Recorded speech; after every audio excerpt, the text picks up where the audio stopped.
Students, industries are the main parts in our life, because all of the industries we get our day-to-day things. Yes, in the kitchen we get some equipments made from iron and ore industries. We find other industries availability in our automobile industries, as well as in our shipping, as well as in our transportation, as well as in the building infrastructure.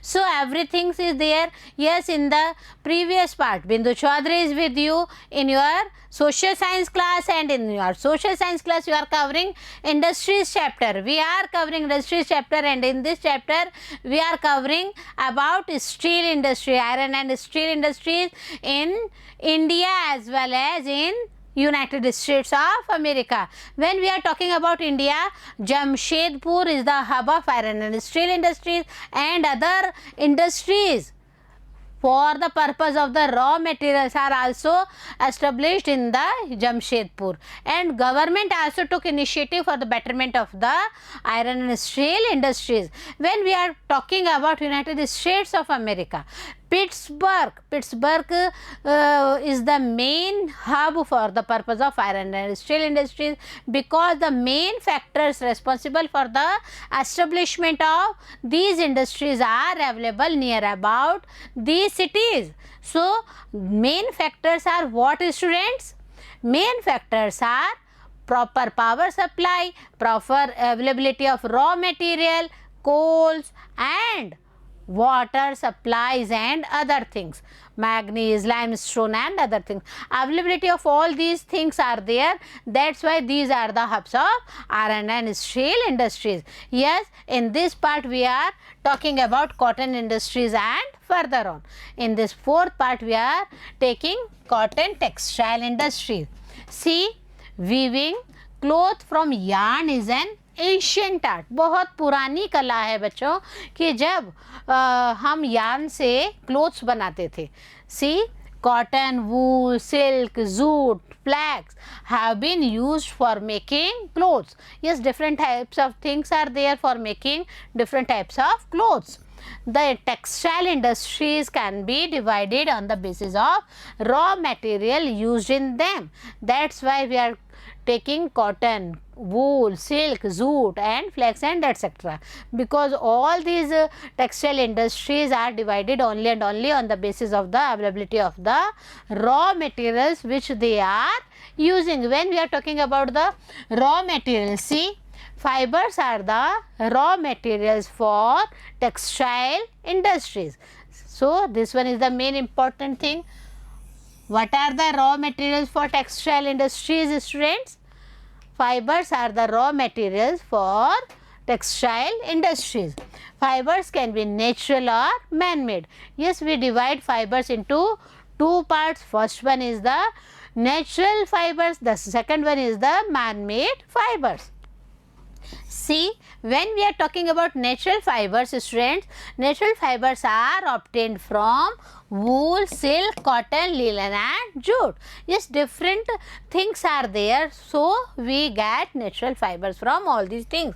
When we are talking about man-made fibers, then we classify this. It includes nylon, polyester, acrylic and as well as rayon also. So, we identify natural fibers and man-made fibers from this classification, from the availability of the things, from the things used by the natural fibers and the things made by the man. When we are talking about cotton textile industry, students, here is our topic. The cotton textile industry is one of the oldest industries in the all over the world.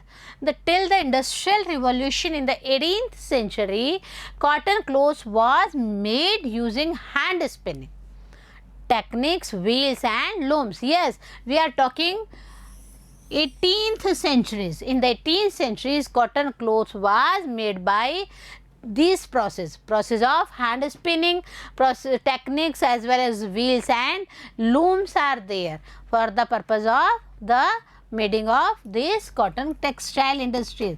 See, in the 18th century, power looms facilitated the development of cotton textile industries, first in Britain and later in other parts of the world.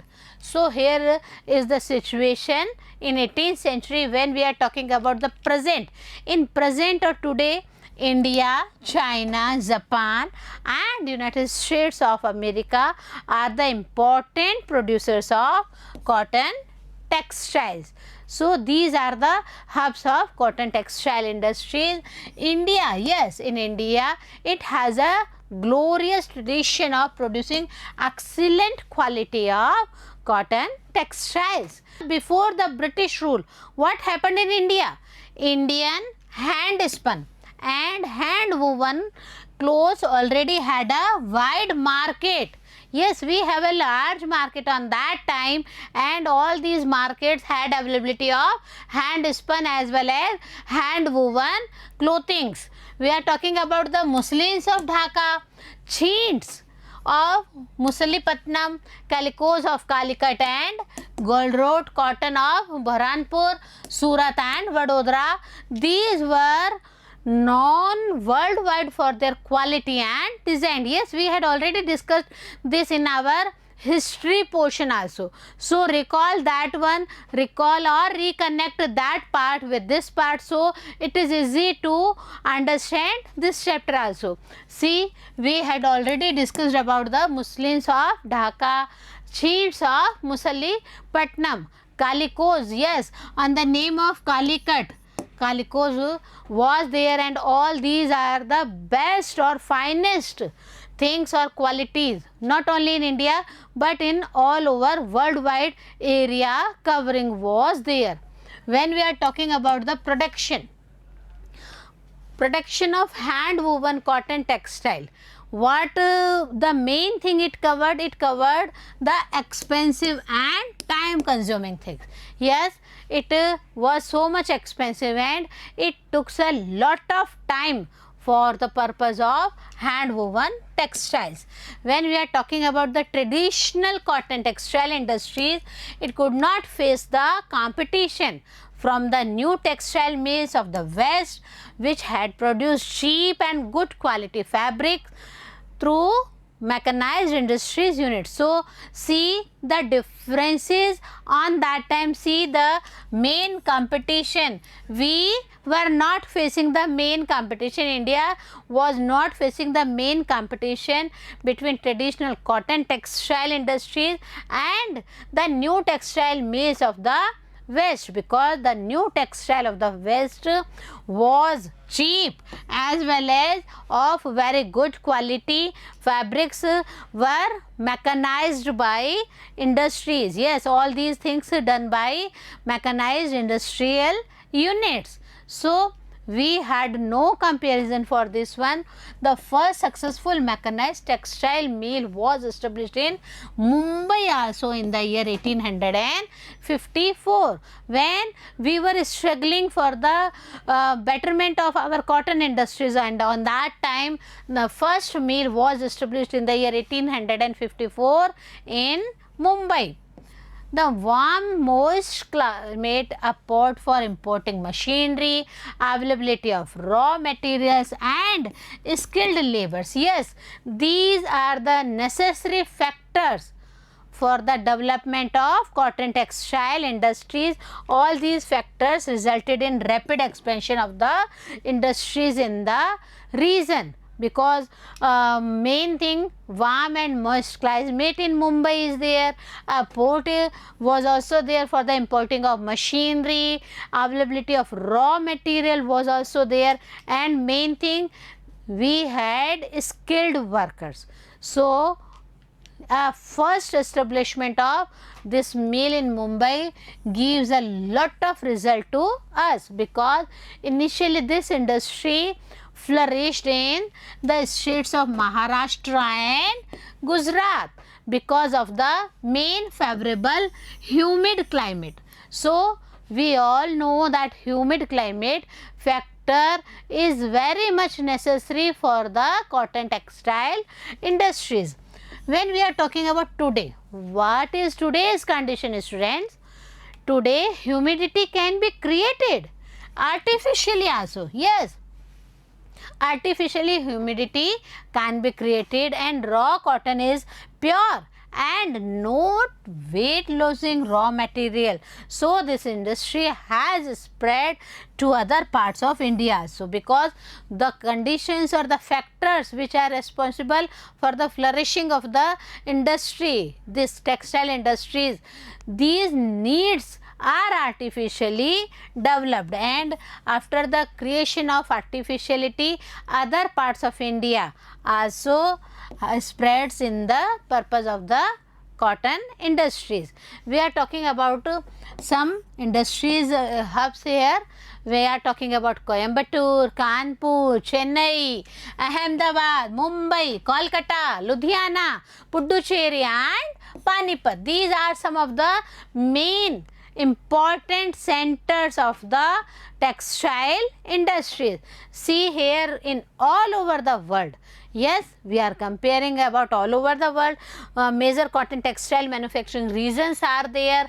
These regions covers the main industries for the purpose of cotton textile. See this one in India we are covering here also. These are the different major cotton textile manufacturing regions. Here we covers in India also some industries, especially cotton textile industries also.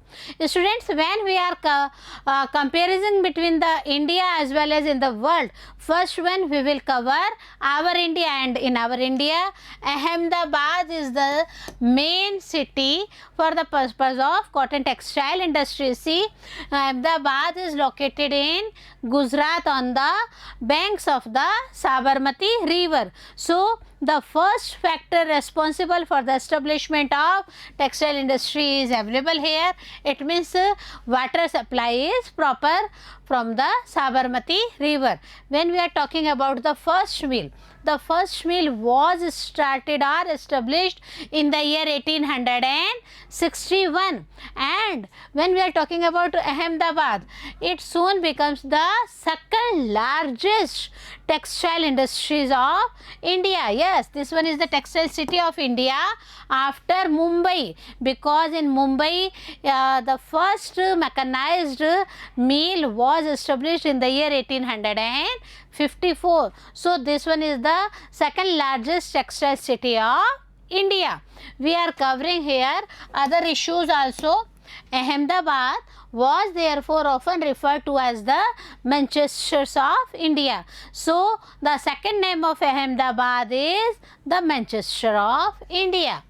When we are talking about the factors responsible for the establishment of industries, so here are the favorable locational factors.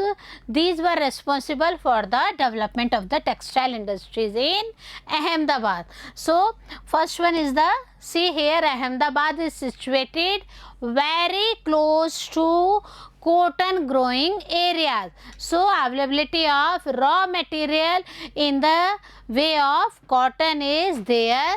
This ensures easily availability of raw materials, and the second factor is the climate. Climate is ideal for spinning and weaving. So this one is the second processing part of textile industries, and for this one proper climatic conditions are suitable for the purpose of spinning and weaving.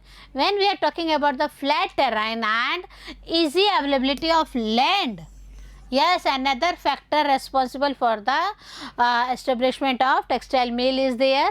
Lands is suitable for the establishments of the textile mills. Other factors are also there, and this factor involves the labor. Why labor? Because this is the densely populated states of Gujarat and Maharashtra. So these are the two main cities for the purpose of textile industry. So Gujarat as well as Maharashtra are the main densely populated areas, and all these provides both skilled and semi-skilled labor for the purpose of these mills. well developed roads. When we are talking about transportation facilities, yes, we had discussed about the river facilities. Sabarmati river is there. We discussed about the availability of raw materials as cotton growing area is there. When we are talking about the labor facilities are also there. When we are talking about the main thing, transportation facilities, see, well developed roads and railway networks permits easy transportation of textiles to different parts of the country, thus provides easy access to the market. और आप देखिए बच्चों, ये जितने भी factors हैं जो कि मिल्स को आगे रनिंग करने के लिए रेस्पॉन्सिबल होते हैं, ये सभी तो गुजरात में हैं। और इन्हीं सब अहमदाबाद में, ये जो गुजरात रीजन में अहमदाबाद आ रहा है, इसी में तो हम क्या देखते हैं, साबरमती रिवर का पानी यहाँ मिल रहा है। यहाँ पे प्रॉपर जो हम कहते हैं रॉ मटेरियल के रूप में कॉटन, वो नियर अबाउट एरिया से इजीली मिल जाती है। When we are talking about the semi skilled और skilled labours, then these are also easily available because these are the densely populated areas. When we are talking about the transportation facilities, lands as well as railway facilities, water facilities are also there. So all these approaches the easy access to the markets. When we are talking about Mumbai, yes, shipping, Mumbai port nearby facilitates import of machineries and export of cotton textiles. So all these transport facilities are there. When we are talking about the recent conditions of the Ahmedabad textile mills, see what are the conditions. They are in good condition or they are in worse condition. See here. In the recent years, Ahmedabad textile mills have been having some problems. Yes, several textile mills have closed down.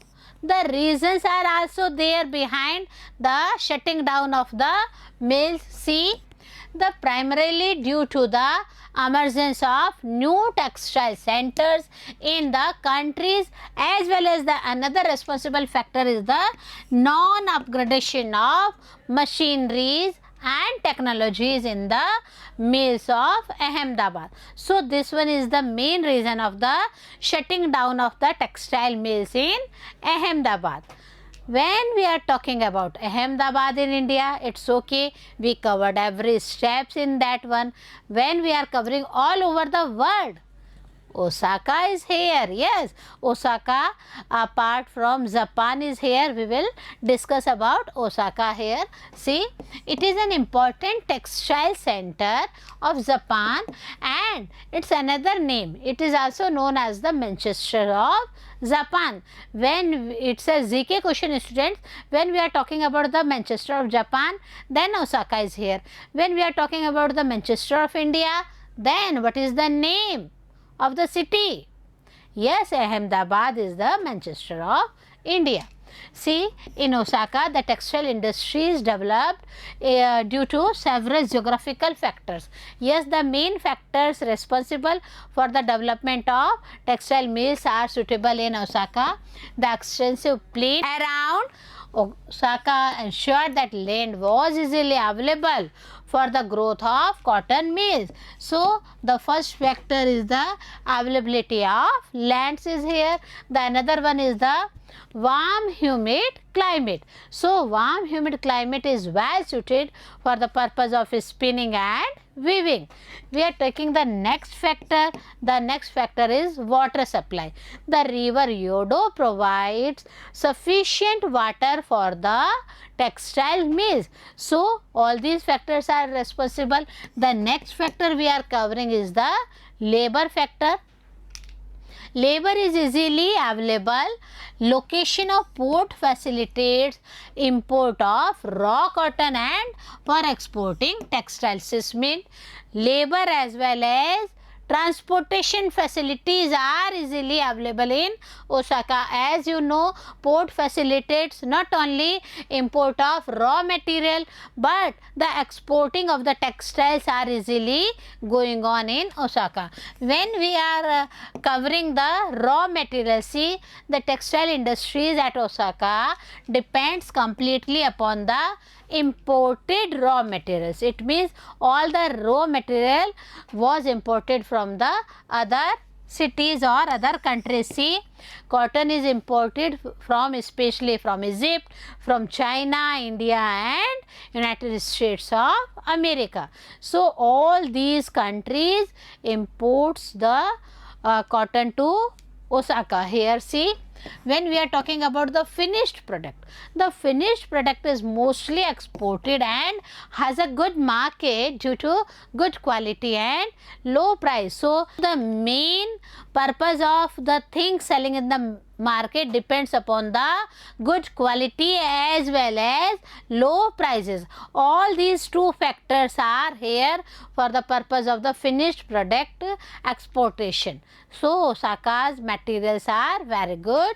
When we are talking about the other important textile cities in the country, of late the cotton textile industries of Osaka has been replaced by other industries also, such as iron and steel industry, machinery, shipbuilding, automobiles, electrical equipments and cement. Yes, all these industrial setups are also there in Osaka other than the textile mill. अब हम क्या कहते हैं बच्चों, textile mill के लिए Osaka जाना जाता है, पर ओसाका में और भी बहुत तरह की जो मिल्स हैं वो भी रनिंग हो रही हैं. So other mills are, other industries are also there in Osaka. When we are talking about all these things, these are the main factors. Yes, as not only textile mill but other than textile industries, other industries are also established in Osaka. So Osaka is the Manchester of Japan and Ahmedabad is the Manchester of India. This one is our chapter reading session, students. We will cover our next part of the chapter in our next video. So stay with us. Have a nice day.